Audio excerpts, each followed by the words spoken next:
সুপ্রভাত। Education online অনুষ্ঠানে তোমাদের অনেক অনেক স্বাগত জানাচ্ছি। অনুষ্ঠানটি একটু আমরা বিলম্ব করে শুরু করলাম, তার কারণ হচ্ছে রাস্তাঘাটের পরিস্থিতি সবাই বুঝতে পারো, তো আমরা তার জন্য অনুষ্ঠানটা লেটে শুরু করলাম। আজকের প্রথমেই চলে যাব দ্বাদশ শ্রেণীর সংস্কৃত বিষয়, এবং আমাদের সঙ্গে রয়েছেন শিক্ষিকা প্রমি ঘোষ। অনেক অনেক স্বাগত ওনাকে অনুষ্ঠানে আসার জন্য। আর তোমরা রয়েছে সরাসরি কথা বলতে 6292242339, 6292242340, এই দুটো ফোন নাম্বারে তোমাদের প্রশ্ন, তোমাদের জিজ্ঞাসা নিয়ে আমরা সরাসরি, যেহেতু লেটে অনুষ্ঠান শুরু হচ্ছে, একদম ম্যামের কাছে চলে যাব আজকের বিষয়বস্তু নিয়ে। হ্যাঁ, প্রথমেই আমি যেরকম বলি, সিটিভিএনকে এই কর্মযজ্ঞের জন্য অনেক অনেক অভিনন্দন, এবং এখানে আসতে পেরে অত্যন্ত কৃতজ্ঞতা অনুভব করি। আমি যেটা আগের দিনও বলেছিলাম, সংক্ষেপে সেটি বলি যে আমাদের কোভিড পরিস্থিতির জন্য সিলেবাস তো কিছুটা সংশোধিত হয়েছে।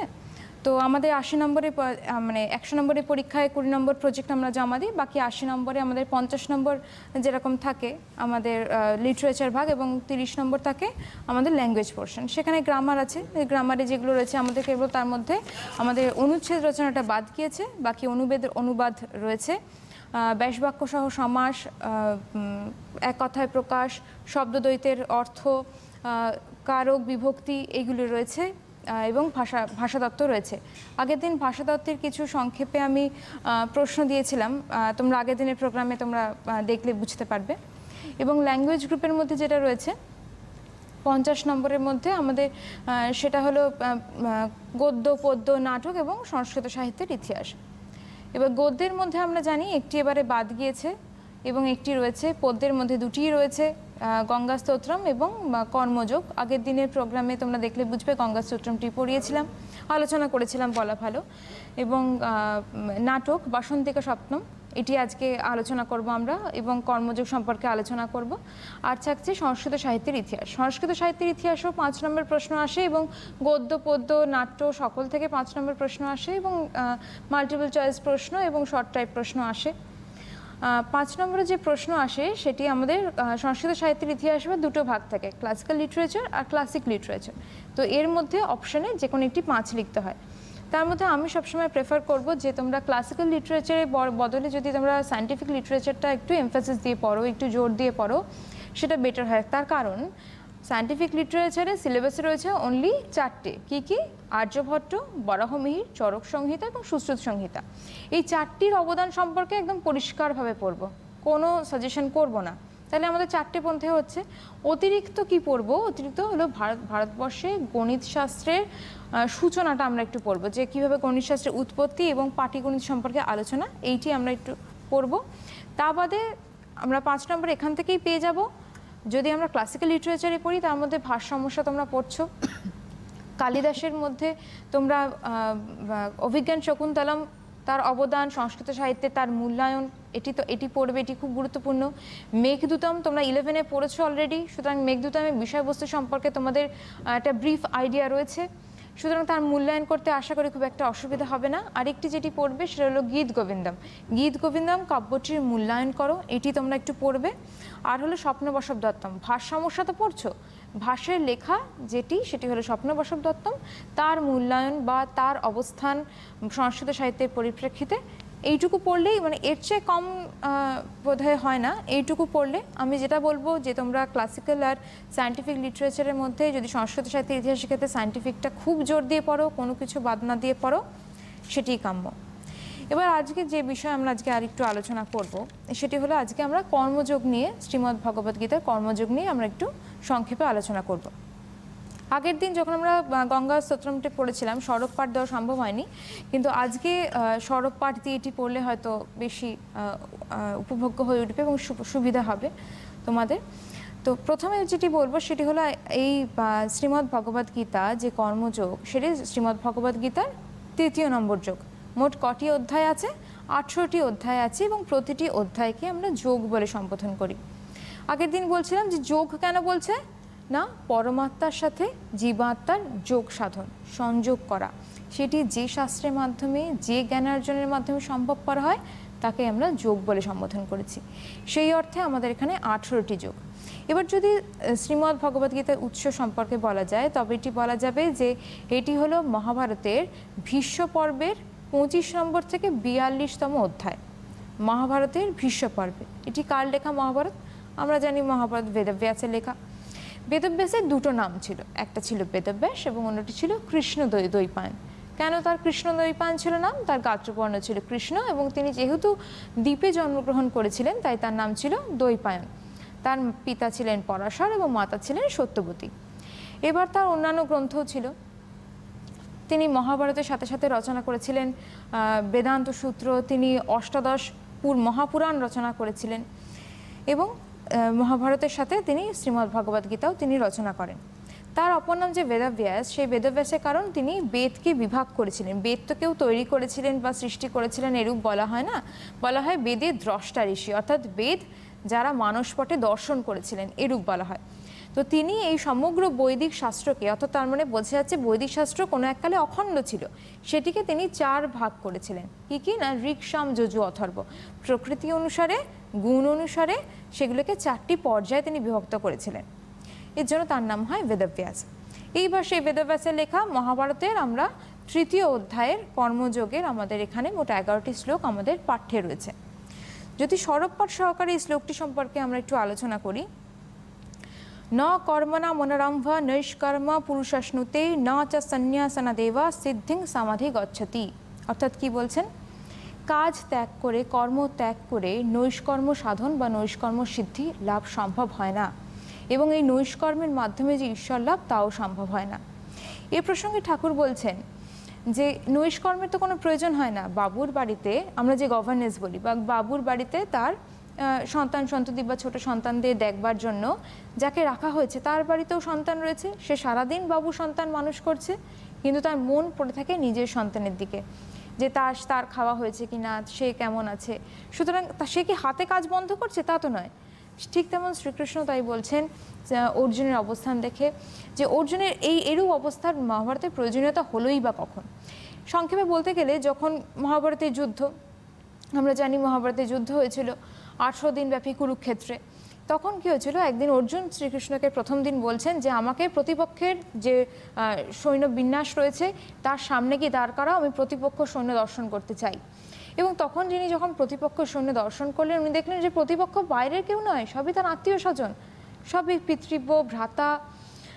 তো এরকম সম্পর্কের ক্ষেত্রে তিনি মনে করলেন যে যদি তার মৃত্যুও ঘটে কোনো মানে কর্মহীন অবস্থায়, তবুও তিনি আত্মীয় স্বজনকে বধ করতে পারবেন না এবং তিনি অত্যন্ত শোকগ্রস্ত অবস্থায়, বিমূঢ় অবস্থায়, গান্ডীব তার হাত থেকে পড়ে গেল, মানে এইরূপ অবস্থা। তখন তিনি মানে অবস্থায় বসে পড়লেন, একদম মানে শোকগ্রস্ত বিষাদময় অবস্থা। যে কারণে প্রথম যোগ শুরু হচ্ছে অর্জুন বিষাদ যোগ দিয়ে, আমাদের 18টি অধ্যায়, এবং শেষ হচ্ছে আমাদের যে আত্মার উত্তরণ মোক্ষ যোগে শেষ হচ্ছে। তো সেইরূপ অবস্থায় এরূপ তিনি বলছেন যে তিনি কোনো কর্ম করতে চান না, তিনি সকল কর্ম থেকে নিষ্কৃতি পেতে চান, কারণ তিনি এই যে স্বজন বিয়োগ, এই যন্ত্রণা তিনি আর সহ্য করতে পারবেন না, তাই তিনি নৈষ্কর্ম চান। তখন শ্রীকৃষ্ণ বলছেন যে কর্মহীন অবস্থায় চুপচাপ বসে থেকে তো কখনো ঈশ্বর লাভ বা নিষ্কর্ম সাধন সম্ভব নয়। যে কোনো দিন কর্মই করেনি, যে চাকরি করে না, বেকার, তাকে কি বলা যায় সে 1 মাসের ছুটি নিয়েছে? সে তো বলা যায় না। ঠিক তেমন সারাদিন কর্ম করার পরই মানে একটা বলে না যে কর্মবিরতি উপভোগ করতে গেলেও কর্মের প্রয়োজন হয়। একদম ছুটি, আমরা যখন স্কুল যাই না, কিছু যাই না, তখন আমরা ডিপ্রেশনে চলে যাই না কিছুটা। লকডাউনটা সবথেকে বড় উদাহরণ। একদম। তখন মনে হতো যে স্কুল গেলে ভালো হতো, অফিস গেলে ভালো হতো, ওই সময়টাই ভালো ছিল, বাড়ি এসে সন্ধ্যাবেলা টিভি দেখতাম, তাই ভালো হতো। তো সেরূপ এরকম অবস্থা। তো তখন মানে সুতরাং কর্মের মাধ্যমে বাকি সময় বিশ্রাম নাও, সেই সময় তুমি সঠিকভাবে ইউটিলিটি করতে পারবে, সেই সময় সঠিক ইউটিলাইজেশন সম্ভব, ঈশ্বরের নাম করতে পারবে। একটা নির্দিষ্ট সময় সারাদিনব্যাপী অলসভাবে বসে থাকে কোনো ঈশ্বরের নামও সম্ভব না, সঠিকভাবে যে দৈনন্দিন জীবনযাপন তাও করা সম্ভব নয়। তারপরে তিনি বলছেন ন হে কশ্চিৎ সনমাপি জাতু তিষ্ঠত্য অকর্মকৃত কার্যতে হ্যাবশঃ কর্ম সর্বপ্রকৃতিজয়ী গুণই। অর্থাৎ সকল মানুষই তার প্রকৃতি অনুসারে গুণে কাজ করবে। যেমন আমাদের প্রকৃতি অনুসারে গুণ কি, আমাদের প্রকৃতি সত্য, রজ, তম, এই 3 রকম গুণের কথা বলা হয়েছে। তমগুণ কি, আমরা যখন শুয়ে থাকি তখন কি সম্পূর্ণ কর্মহীন? আমাদের অভ্যন্তরীণ সকল যে অঙ্গ প্রত্যঙ্গ রয়েছে সেগুলি কর্মহীন অবস্থা থাকে? কখনোই নয়। আমাদের কেবলমাত্র যে বাহ্যিক কর্মেন্দ্রিয়গুলো আছে সেগুলি কিছুক্ষণের জন্য নিশ্চুপ অবস্থায় থাকে। সুতরাং এগুলি তম। সত্য আমরা জানি, যেগুলো সাত্ত্বিক উপায়ে কর্ম করা হয়, যেগুলো যথেষ্ট কামনা কম রেখে অন্যের উপকারের জন্য যে কর্ম করা হয়। আর রাজসিক, আমরা ঘুম থেকে ওঠার পর থেকে আমরা যে অফিস যাচ্ছি, বাড়ি আসছি, আমরা যে উদ্যমতার সাথে যে কাজগুলো করছি, আমাদের সেগুলো রাজসিক কর্ম। সুতরাং আমরা প্রত্যেকেই এই তিনটে গুণেরই আমাদের তারতম্য করে বা তিনটে গুণে অসম বন্টন করে আমাদের মধ্যে থাকে। কারোর মধ্যে তামসিক গুণ বেশি, কারোর মধ্যে রাজসিক গুণ বেশি, কারোর মধ্যে সাত্ত্বিক গুণ বেশি। তো আমাদের প্রত্যেকের মধ্যে এই গুণের তারতম্যের অনুসারে আমরা সেরূপ কর্ম করে থাকি। কিন্তু কর্মহীন এই অবস্থা কখন হয় না, যখন নিশ্চয়ই গুণ্য অবস্থায় আমরা পৌঁছাই। অর্থাৎ ঠাকুর শ্রীরামকৃষ্ণদেব এই সম্পর্কে বলছেন যে কাঁটা দিয়ে কাঁটা তোলা, অর্থাৎ এই কর্ম করতে করতে একসময় কর্মহীন অবস্থায় পৌঁছায়। প্রথম স্টেপ কর্মহীন এইরূপ হতে পারে না, এটা অলসতা। সুতরাং আমাদের কর্ম করতেই হবে। এবং যেমন কর্মে ভিন্নতা আছে, আমাদের ফুসফুসের যা কর্ম, আমাদের কিডনির কি তাই কর্ম? নিশ্চয়ই নয়। কিন্তু তাদের কি কর্ম নেই? প্রত্যেকের কর্ম করে চলেছে, যে কারণে আমাদের শরীরে এই পুরো যন্ত্রটি চলতে পারছে। এই যে বিশাল কর্ম, আমাদের ব্রেনের মতন এত উন্নত যন্ত্র তো আর নেই। সুতরাং প্রত্যেকের কর্ম করছে বলেই, যেমন সূর্য, চন্দ্র, নক্ষত্র, তারাও তাদের কর্ম করছে, তারাও কি একেবারে কর্মহীন অবস্থায় রয়েছে? এই বিশ্ব চরাচরে কর্মহীন অবস্থায় কেউ নেই, থাকা সম্ভব নয়। শ্রীকৃষ্ণ এটা একদম পরিষ্কারভাবে জানাচ্ছেন যে কর্মহীন অবস্থা সম্ভব নয়। সাংখ্য দর্শন কি বলছে? যে সাংখ্য দর্শন বলছেন যে কর্ম অবস্থায় আমরা কর্মে লিপ্ত হয়ে পড়ি। আমরা তো মস্তিষ্ক ছাড়া শুধুমাত্র কর্ম করতে পারি না। মনোযোগ না দিলে, যেরকম একটি বাস চলে যাচ্ছে, কেউ জিজ্ঞাসা করলো বাসের নম্বরটা কত ছিল, আমরা বলতে পারলাম না, কারণ মনোযোগ দিইনি, কিন্তু দেখেছিলাম তো। তার মানে শুধুই কি আমরা চোখ দিয়ে দেখি? যদি মনোযোগ না দিই, সম্ভব নয়। আমরা মন এবং কর্মেন্দ্রিয়ের এই দুটির যখন আমাদের সংযোগ ঘটে, আমরা তখনই কোনো কাজ সহজে করতে পারি, কোনো বস্তু নিরীক্ষণ করতে পারি। আরও সূক্ষ্মভাবে দেখবার জন্য আমাদের আরও বেশি মনোযোগ দিতে হয়। এইটুকুই তারতম্য। কর্মহীন অবস্থায় আমরা থাকতে পারি না। তারপর কি বলছেন? কর্মেন্দ্রিয়ানি সংযম্য না ইয়া আস্তে মনসা স্মরণ ইন্দ্রিয়ার্থন বিমূঢ়াত্মা মিথ্যাচার স উচ্যতে। অর্থাৎ যিনি কর্মেন্দ্রিয়গুলোকে সংযত করেছেন, কিন্তু কর্মেন্দ্রিয়ের যে ভোগ্য বিষয়বস্তু সেগুলোকে তিনি সংযত করেননি। অর্থাৎ যে বিষয়গুলোকে কর্মেন্দ্রিয় করে সেগুলোকে সংযত করেনি। আমরা বিষয়গুলোর ব্যাপারে চিন্তা করছি, কিন্তু বাইরে শারীরিকভাবে নিজেকে নিগ্রহ করছি, এতে কোনো উচ্চ আদর্শ লাভ সম্ভব নয়।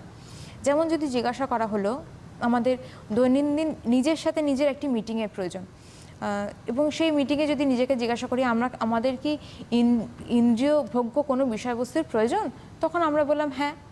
এবং হ্যাঁ বললাম, তার মানে ইন্দ্রিয় ভোগ্য বিষয়বস্তু মানে আমার কামনা বাসনা রয়েছে, এবং সেই কামনা বাসনা জনিত আমরা যে কর্মগুলো করছি, কিছু পাবো, কিছু আমরা কামনা অনুসারে পাবো না, এবং এইভাবে আমাদের উত্তরণ সম্ভব। কিন্তু প্রথমেই যদি আমরা নিজেকে এই মেসেজটা দিয়ে দিই যে না, আমার ইন্দ্রিয় ভোগ্যবস্তু, ইন্দ্রিয়র জন্য কোনো ভোগ্যবস্তুর আমাদের প্রয়োজন নেই, কিন্তু আমরা মানসিকভাবে সেই বিষয়বস্তু সম্পর্কে লালায়িত রয়েছি, সেই বিষয়বস্তুগুলোকে সর্বদা অন্বেষণ করছি, খুঁজছি, সেগুলি কোথায় রয়েছে, নানা বিকৃত উপায়ে, লুক্কায়িত উপায়ে সেগুলিকে অর্জনের চেষ্টা করছি, কিন্তু বাইরে কর্মেন্দ্রিয়কে নিশ্চুপ অবস্থায় রাখছি। এতে কি কোনো উচ্চ আদর্শ লাভের পক্ষে সেটি সুবিধাজনক সম্ভব হয়? আমরা তো মিথ্যাচার করছি, নিজের কাছেই তো নিজে সৎ নই। একটা ফোন নিয়ে আমরা আসছি আবার আলোচনার মধ্যে। নিশ্চয়ই। হ্যালো। হ্যাঁ, হ্যালো। হ্যাঁ, কে বলছো? আমি শুভময় জানা বলছিলাম। কে বলছো?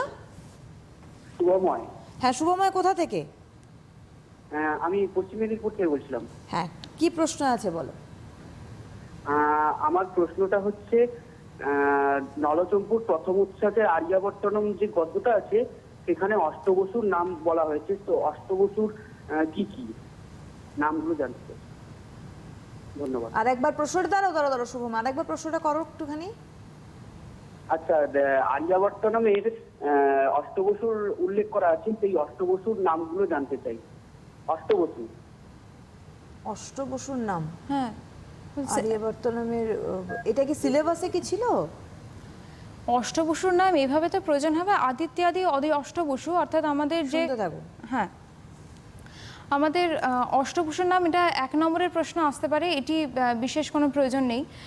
আদিত্য সংক্রান্ত যে আমাদের সূর্য, আদিত্য, এই অষ্টবসু রয়েছে, এই সম্পর্কেই বলা হয়েছে। আগের দিনের প্রোগ্রামটা শুনলে এই প্রসঙ্গে জানতে পারবে। আমরা চলে যাব আমাদের আজকের বিষয়ে। তো যেটি বলছিলাম, যে আমাদের যদি বাহ্যিক কর্মেন্দ্রিয়গুলোকে আমরা সংযত না করে শুধুমাত্র অন্তরের ইন্দ্রিয়গুলোকে, অর্থাৎ আমরা যে অভ্যন্তরীণ ইন্দ্রিয়গুলোকে সংযত করবার চেষ্টা করি, তবে আমাদের উচ্চ আদর্শ সম্ভব নয়। কারণ সেগুলোকে মিথ্যাচার বলা হচ্ছে। মিথ্যাচার কেন বলছে না, নিজের কাছে নিজের সৎ না থাকলে, অর্থাৎ যদি আমরা কপটতা অবলম্বন করি, যেটি বলছিলাম, লুক্কায়িত অবস্থায় যদি আমরা সেই ইন্দ্রিয়ভোগ্য বিষয়বস্তুগুলোকে অন্বেষণের চেষ্টা করি, তবে উচ্চ আদর্শ লাভ আমাদের কোনোভাবেই সম্ভব নয়। তাহলে আমাদের কী করণীয়? পরবর্তী শ্লোকে সেটি বলছেন, যস্তিন্দ্রিয়ানি মনসা নিয়ম্মা রাভতে অর্জুনা কর্মেন্দ্রিয় কর্মযোগা শক্ত সবিশিষ্যতে। অর্থাৎ অর্জুনকে তিনি বলছেন যে মনই কর্তা এবং মনই ভোক্তা, অর্থাৎ মন দ্বারাই এই কর্মেন্দ্রিয়গুলোকে সংযত করা সম্ভব। শুধুমাত্র বাহ্যিক কর্মেন্দ্রিয়গুলোতে আমরা বাহ্যিক কর্মেন্দ্রিয়গুলোকে তো মন নিয়ন্ত্রণ করে না, মন দ্বারা বাহ্যিক কর্মেন্দ্রিয়গুলো নিয়ন্ত্রিত হয়। তাহলে আমাদের প্রথম ট্রেন করতে হবে কাকে? মনকে। সংযত করতে হবে কাকে? মনকে। মন এই বাহ্যিক কর্মেন্দ্রিয়গুলোকে নিয়ন্ত্রণ করবেন। অর্থাৎ শ্রী মা এ সম্পর্কে বলতেন যে মনকে কখনো আলগা দিয়ে রাখতে নেই, অর্থাৎ সর্বদা কর্মের মধ্যে থাকো। যদি সৎ কর্মের মধ্যে দিয়ে থাকো, মনোযোগ সহকারে থাকো, তাহলেই ঈশ্বর লাভ সম্ভব। নিষ্কর্ম অবস্থায় সংসারী মানুষের পক্ষে ঈশ্বর লাভ সম্ভব নয়, নিষ্কর্ম অবস্থায় থাকাও সম্ভব নয়। পরবর্তী শ্লোকে যদি যাই, নিয়তং কুরু কর্ম ত্বং কর্ম যায় হ্যাকর্মনা শরীর যাত্রাপি চতে না প্রসিদ্ধেত অকর্মনা। অর্থাৎ এখানে বলছে, যেরকম আমরা বলি idol brain is Devil's workshop, যদি আমরা কোনো কাজ না করি, শুধুমাত্র অলসভাবে বসে থাকি, কোনো উচ্চ আদর্শ কেন দৈনন্দিন জীবনযাত্রা সম্ভব নয়। শরীর যাত্রা বা দৈনন্দিন জীবনযাত্রা, এগুলোর জন্য আমাদের কর্মের প্রয়োজন। এই যে নিয়ত কর্ম বলছে, নিয়ত কর্ম কি? শাস্ত্র মেনে যে কর্ম। এখানে শাস্ত্র মেনে কর্ম বলতে গীতা কিন্তু স্থান বিশেষে কিছু কিছু ক্ষেত্রে বৈদিক যে কর্মযজ্ঞাদি কর্ম সেগুলোকেও নিন্দা করেছে। কেন নিন্দা করেছে? বেদের নিন্দা কিন্তু করেনি। বৈদিক কিছু আমাদের বেদের যে কর্মভাগ রয়েছে, জ্ঞানকাণ্ড এবং কর্মকাণ্ড আমরা দুটি জানি, সে কর্মকাণ্ডের কিছু কিছু যে কর্মে সেগুলো নিন্দা করা হয়েছে। তার কারণ বেদে আমরা কিছু কামনা বাসনাকে কেন্দ্র করে আমরা যজ্ঞে হবির দান করি, বা যজ্ঞে আমরা জানি যজ্ঞে অর্পণ করা হয়, সেটা কিন্তু নির্দিষ্ট কিছু কামনাকে কেন্দ্র করে। এবং শাস্ত্রে বলা হয়েছে যে স্বর্গ আরোহণের পর যখন ওই কামনা বা ভোগ্যবস্তু আমাদের লাভ সম্ভবপর হয়, অর্থাৎ সেই একটা নির্দিষ্ট কাল সেখানে সুখে শান্তিতে যাপন করে আবার কিন্তু আমাদের মর্তে ফিরে আসতে হয়। তার মানে আমাদের যে এই চক্রব্যূহ, আমাদের যে এই শরীর ধারণ, এটি কিন্তু সমাপ্ত হয় না। কখন সমাপ্ত হয়? যখন আমাদের নির্বাসন অবস্থা হয়। মা বলছেন শ্রীশ্রীমা এ সম্পর্কে যে একটি ঘটিরও যদি বাসনা থাকে, তবুও আমাদের আবার শরীর ধারণ করতে হয়। তাহলে আমাদের একমাত্র উপায় যে পরম ব্রহ্মে লীন হওয়ার একমাত্র উপায় যে আমাদের কোনো বাসনা না থাকা। এই বাসনা না থাকার জন্য কিন্তু আমাদের কর্মের প্রয়োজন। এই কর্ম করতে করতেই কর্মের বন্ধন ছিন্ন হয়। সুতরাং আমাদের কর্ম করতেই হবে। এই শরীর যাত্রার কথাটি বলা হয়েছে এখানে। শরীর যাত্রার কথা কেন উল্লেখ করা হয়েছে? শরীর যাত্রা না হলে কি হবে? আমাদের শাস্ত্রে শরীরকে গুরুত্ব দেওয়া হয়েছে, শরীরকে বলা হয়েছে একটা ইনস্ট্রুমেন্ট হিসেবে। আমাদের মন, শরীর এবং আত্মা যদি আমরা এই তিনটি ভাগে ভাগ করি, তবে আমরা মনকে ঈশ্বরের পাদপদ্মে রেখে সেই মন দ্বারা কর্মেন্দ্রিয়গুলোকে চালিত করতে পারি। তবে সে কর্ম সৎ হয়, এবং মন যেহেতু ঈশ্বরের পাদপদ্মে রয়েছে, সেহেতু মন অনাসক্ত অবস্থায় কর্ম করতে পারে। এবং এই কর্ম আমাদের করতেই হবে, ঈশ্বরের নাম গান, ঈশ্বরের চিন্তন, মনন, নিধিধ্যাসন আমাদের করতেই হবে। এবং এইভাবেই আমাদের মুক্তি সম্ভব। এবং এই কারণেই আমাদের শরীর ধারণ, বারবার শরীর গ্রহণ। এই যে আমরা স্বর্গে কিছুদিন পর, এই যে যজ্ঞের কারণে, যে বৈদিক ক্রিয়াকলাপ তো কোনো নির্দিষ্ট লক্ষ্যকে বেস করে হতো, আমরা নির্দিষ্ট কর্মকে কেন্দ্র করে শরীর ধারণ করতাম। আমরা সেখানে কিছুদিন সুখী শান্তি থাকার পর আবার শরীর ধারণ করতে হচ্ছে। আবার এই যে আমাদের দুঃখ কষ্ট, যেহেতু আমরা কামনা বাসনায় লিপ্ত, কামনা বাসনার সাথে মন যুক্ত হলেই আমাদের দুঃখ কষ্ট, কারণ আমরা সবসময় প্রার্থিত বস্তু তো 100% পাবো না, যেটুকু পাবো না সেটুকুর দিকে আমাদের মন নিবিদ্ধ থাকে। এরকম আমাদের একটি দাঁতে ব্যথা করছে সাপোজ, তো বাকি অঙ্গ প্রত্যঙ্গগুলো কিন্তু সুস্থ, কিন্তু আমাদের মন কিন্তু একটি দাঁতের ব্যথার জন্যই আমাদের মন ব্যথিত থাকে। এটা সবাই আমরা জানি। ঠিক সেরকম যে আমরা যত % পাচ্ছি না জীবনে, যেটুকু আমাদের জীবনে খামতি রয়েছে, সেটুকুর জন্যই আমাদের মন ব্যথিত হয়ে পড়ছে। সুতরাং দুঃখ কষ্ট পাওয়া মনুষ্য জীবনে শরীর ধারণ করলে অবশ্যম্ভাবী। অবতার পুরুষগণও সেটি দেখিয়েছেন যে শরীর ধারণ করলে দুঃখ কষ্ট মুক্ত অবস্থায় থাকা সম্ভব নয়। সম্ভব তখনই যখন আমরা মনকে নির্লিপ্ত অবস্থায় রাখতে পারি, মনকে পাদপদ্মে স্থাপন করতে পারি। তারপরেরটি, তস্মাদ শক্ত সততং কার্যং কর্ম সমাচার অশক্ত হ্যাচরণ কর্ম পরমাপ্নতি পুরুষ। পরমাপ্নতি পুরুষ মানে পরম শব্দের দ্বারা আমাদের সংস্কৃত শাস্ত্রে দু রকমের কথা বলেছে, পর এবং অপর। পর অর্থাৎ যেমন পরব্রহ্ম, উচ্চ আদর্শের কিছু, অপর তার চেয়ে নিম্ন কিছু। তো এরকম বলা হয়েছে যে পরব্রহ্ম বা ঈশ্বরের সান্নিধ্যে পৌঁছাতে গেলে আমাদের কর্মকে 3 রকম ভাগ করা হয়েছে। 1 নম্বর হলো যেগুলো সংকীর্ণ স্বার্থকে কেন্দ্র করে, কেবলমাত্র ব্যক্তিগত সুখ স্বাচ্ছন্দ্যকে কেন্দ্র করে যে কর্মগুলো করা হয়, দৈনন্দিন যে আমরা আমাদের নানা রকমের যে কর্মগুলো, যেগুলো ঈশ্বরের পাদপদ্মে আমরা চিন্তা না করে যে কর্মগুলো করে থাকি সেইগুলো। দ্বিতীয়টি হলো যে যজ্ঞে যেরকম হবির অর্পণ, অর্থাৎ ঈশ্বরের কথা চিন্তা করে কিন্তু নির্দিষ্ট বাসনা রেখে যে কর্ম করা হয়। এবং 3 নম্বর কর্ম হলো কোনো কামনা বাসনা না রেখে শুধু পরহিতায়, জগদ্ধিতায়, শুধুমাত্র অন্যের মঙ্গলের জন্য যে কাজ করা হয় তাকে বলা হয়েছে যে সবচেয়ে উত্তম কর্ম। এই 3টি কর্মের মধ্যে একমাত্র এই কামনাহীনভাবে কর্মের মধ্যেই আমাদের ব্রহ্মে লীন হওয়া সম্ভব। কর্মনৈব হি সংসিদ্ধি মাসিতা জনকাদয় লোক সংগ্রহমেবাপি সংপাস্যন কর্তুমিহর্ষি। অর্থাৎ এখানে বলা হয়েছে জ্ঞানী হলো সমাজের চক্ষু। জনক রাজাদের মতো মানুষেরা, জনক রাজা সম্পর্কে একটি সংক্ষেপে গল্পের যদি অবতারণা করি, জনক রাজা আমরা জানি তিনি মিথিলা রাজ ছিলেন। তো তিনি একদিন বশিষ্ঠ আশ্রমে এসেছেন তিনি বেদ শ্রবণ করতে, বাকিরাও সকলে রয়েছে বৈদিক পণ্ডিতেরা, তারা যেহেতু ব্রাহ্মণ আর উনি ক্ষত্রিয়, সেহেতু তাদের মনে হচ্ছে ক্ষত্রিয় আমাদের সাথে সম আসনে বসে কেন বেদ শ্রবণ করবে। বশিষ্ঠ তো সমগ্র ব্যাপারটাই বুঝতে পারছে, তিনি জানেন যে কত বড় আধার জনক রাজা। তো তিনি মায় বলে কি করলেন, মিথিলা নগরটা পুড়িয়ে দিলেন। রাজার কাছে খবর এলো যে আপনার মিথিলা নগরী পুড়ছে। তো তিনি নিশ্চুপ অবস্থায় বললেন ঠিক আছে, এবং তিনি বেদ শ্রবণ করছেন। সেই আগুন একসময় বাড়তে বাড়তে তপবন অবধি এসে পৌঁছেছে, অর্থাৎ বশিষ্ঠ তপবন অবধি এসে পৌঁছেছে। এবং তখন কয়েকটি কৌপিনে আগুন লেগেছে কি লাগেনি, বাকি যে সন্ন্যাসীরা, সেটি পণ্ডিতেরা, বেদজ্ঞ পণ্ডিতেরা বসে শ্রবণ করছিলেন, তারা সেগুলি বাঁচাবার জন্য ছুটলেন। তো যার একটা গোটা নগরী পুড়ে গেল, সে সেখানে নিশ্চুপ অবস্থায় বেদ শ্রবণ করতে পারলো। আর বাকি যারা অহংকার করছিল যে তারা বেদজ্ঞ পণ্ডিত, তারা বেদ শ্রবণ করেছে, বেদ অধ্যয়ন করেছে এবং অনুভব করেছে, তারা একটি কৌপিনের মায়া পরিত্যাগ করতে পারেনি, সেটির জন্য তাদের ছুটতে হলো। তো জনক রাজা এইরূপই বড় আসক্তি ত্যাগ করে তিনি এমন মহৎ জায়গায় পৌঁছতে পেরেছিলেন। তো পরবর্তী শ্লোক, যৎ যৎ চরাতি শ্রেষ্ঠ তত্তা দেবতারা জানা সৎ যৎ প্রমাণং কুরুতে লোকস্তৎ অনুবর্ততে।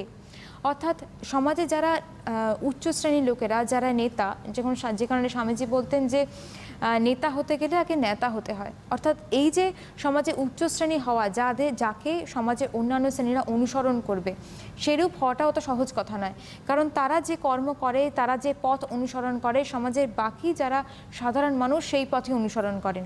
সুতরাং তাদের উচিত এমন কিছু কর্ম না করা যাতে বাকিরা ভ্রষ্ট হয়ে পড়ে, যারা পথভ্রষ্ট হয়ে পড়ে, বিভ্রান্ত হয়ে পড়ে।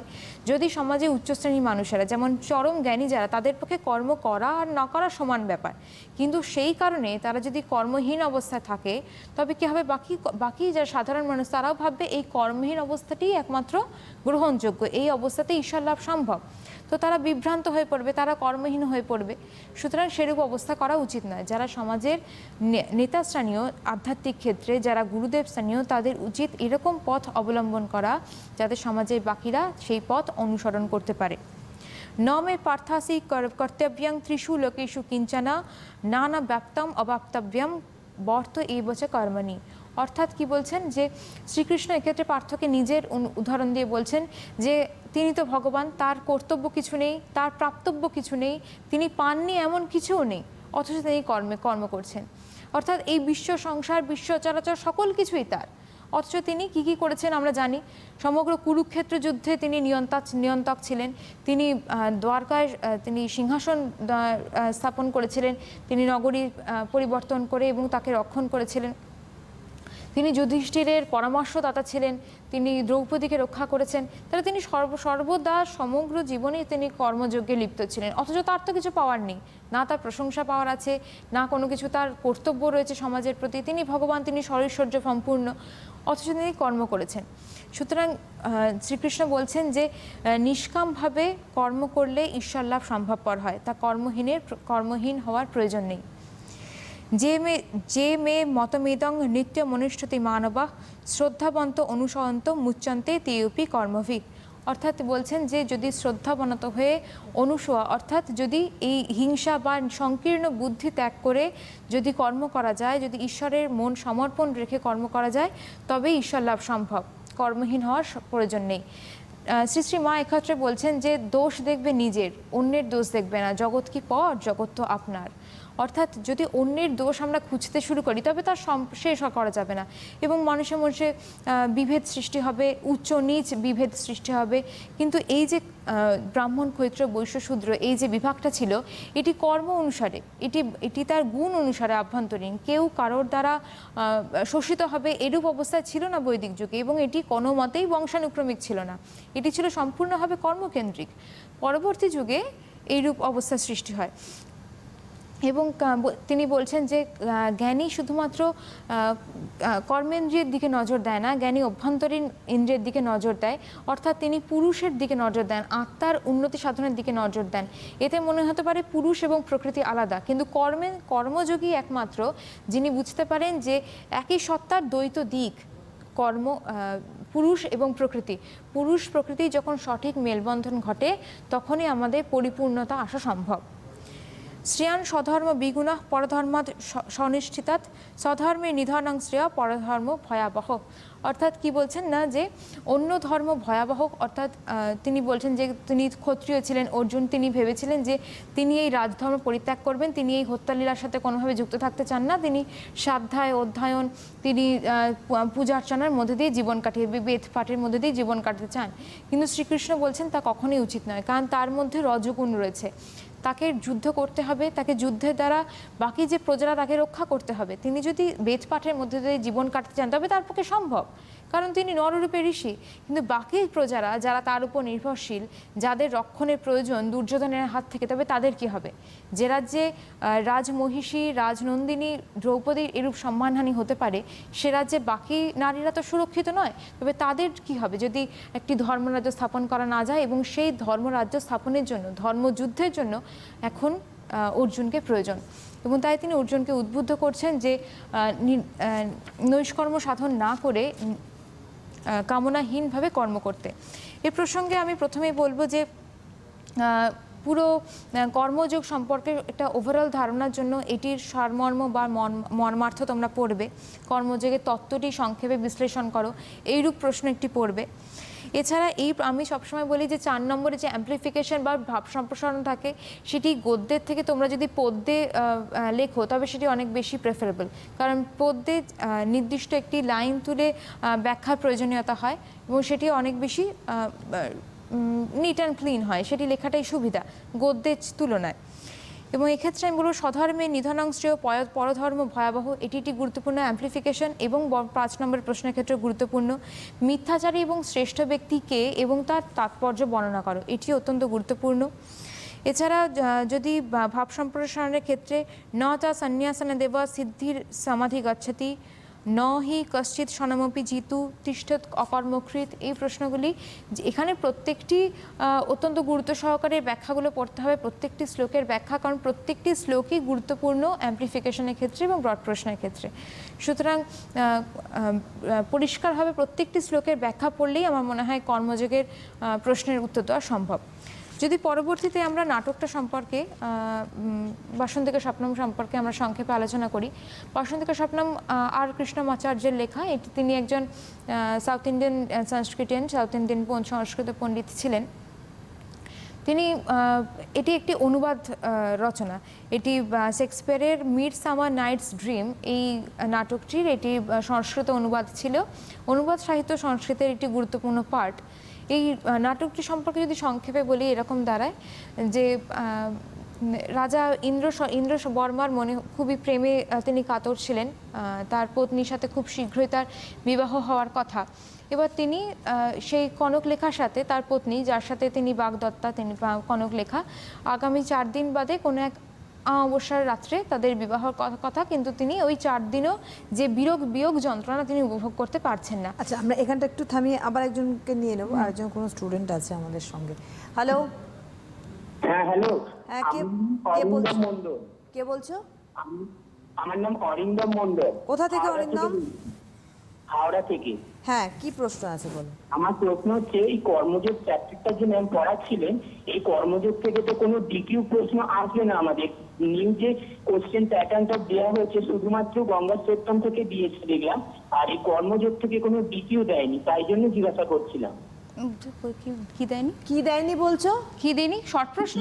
5 নম্বরের প্রশ্ন আচ্ছা, কর্মযোগ থেকে তো আমাদের দেয়নি। কি কি আসতে পারে সেটি? হ্যাঁ বলছি, কর্মযোগ প্রশ্ন তো আসবে না। সিলেবাস আছে তো। 5 নম্বরের কোশ্চেন তো থাকে তোমাদের 5 নম্বরের প্রশ্ন পদ্যের মধ্যে কোনো কিছু কিন্তু বাদ যায়নি, শুধুমাত্র এদিকে তাকিয়ে বলো। হ্যাঁ শুধুমাত্র গদ্যের ক্ষেত্রে একটি গদ্য বাদ গিয়েছে, বনগত। শুনতে থাকো। হ্যাঁ, কিন্তু 5 নম্বরের প্রশ্ন কিন্তু পদ্যের ক্ষেত্রে অবশ্যই আসবে, অ্যাম্পলিফিকেশনও আসবে। গদ্যের ক্ষেত্রে একটি, পদ্যের ক্ষেত্রে দুটি আমরা অপশন পাচ্ছি। 5 নম্বরের প্রশ্ন অবশ্যই পদ্যের ক্ষেত্রে আসবে, কোনো 5 নম্বরের প্রশ্ন পদ্যে বাদ যায়নি। গঙ্গা স্তোত্রম এবং আমাদের যেটি এটি রয়েছে শ্রীমদ্ ভগবদ গীতা, 5 নম্বরের প্রশ্ন আসবে। আচ্ছা, এবার আমাদের তোমরা 2 মিনিট অপশন মতো থাকবে। time আছে, হ্যাঁ আমরা চলে যাব। হ্যাঁ, অপশন তো থাকবে, সুতরাং গঙ্গা স্তোত্রম লিখলে লিখতে পারো, কিন্তু এটি থাকবে না এমনটি নয়। এবার যেটি বলছিলাম, তিনি প্রণয়ের সম্পর্কে আবদ্ধ রয়েছেন এবং তখন তার স্ত্রী তাকে আশ্বস্ত করছেন যে 4 দিন দেখতে দেখতে কেটে যাবে আনন্দের মধ্য দিয়ে। সুতরাং তিনি নগরে এক আনন্দ মহল তৈরি করবার জন্য তিনি তার প্রমোদ অর্থাৎ তার অনুচরকে তিনি বললেন। এমন সময় ইন্দ্র শর্মা নামক একজন সাধারণ মানুষের আগমন সেখানে ঘটে এবং তিনি তার কন্যাকে নিয়ে এসেছেন, যিনি অন্য একজন বসন্ত নামে একজন পুরুষের তিনি তাকে চান, তাকে বিবাহ করতে চান, কিন্তু তার পিতা চান মকরন্দ নামক এক পুরুষের সাথে তার বিবাহ দিতে। কারণ তখনকার দিনে পিতামাতাই তার কন্যার জন্য পাত্র নির্বাচন করতেন এবং তাকেই বিবাহ করতে হতো, বাধ্যবাধকতা ছিল। কিন্তু সে সেই নিয়ম মানতে চায় না এবং তার জন্য যে শাস্তি প্রদান করতে হবে তার জন্য তাকে পিতা নিয়ে এসেছে। এইরূপ অবস্থায় এই নাটকটি বর্ণনা করা হয়েছে। এই নাটকটি যদি সংক্ষেপে প্রশ্ন সম্পর্কে আলোচনা করি তবে বলবো যে কনকরেখার সম্পর্কে, যে রাজার কনকরেখার সাথে রাজার যে কথোপকথন রয়েছে তাতে সমাজের এক চিত্র ফুটে উঠেছে। সেটি অত্যন্ত গুরুত্বপূর্ণ, যে সমাজের যে চিত্র, যে রিজিড সমাজ ব্যবস্থা যেখানে কন্যা নিজে পাত্র নির্বাচন করতে পারেন না, সেই রূপ অবস্থা সম্পর্কে বর্ণনা চেয়েছে। পরিণয় উৎসব সম্পর্কে বা কিভাবে ইন্দ্র শর্মা এই বিবাহ উৎসব উদযাপন করতে চেয়েছেন সেই সম্পর্কে ধারণা বা ব্রিফলি তোমরা পড়তে পারো। শেষ আসলে আজকে খুব কম সময়ের মধ্যে অনুষ্ঠান শুরু হয়েছিল, কিন্তু তাও অনেকটাই শর্টের মধ্যে ম্যাম তোমাদেরকে গাইড করেছেন। তবে এই অনুষ্ঠানটা আমি বলবো তোমরা ইউটিউবে আরেকবার দেখে নেবে, কারণ খুব গুরুত্বপূর্ণ একটা চ্যাপ্টারের উপর আমরা আলোচনা করলাম এই মুহূর্তে। আজকে আর হাতে সময় নেই, নেক্সট টাইম আমরা অবশ্যই আরও কিছু বিষয়ের উপর আলোকপাত করতে চাই। অনেক ধন্যবাদ জানাবো ম্যামকে আবারও, এবং ধন্যবাদ তোমাদের জানাই। নমস্কার।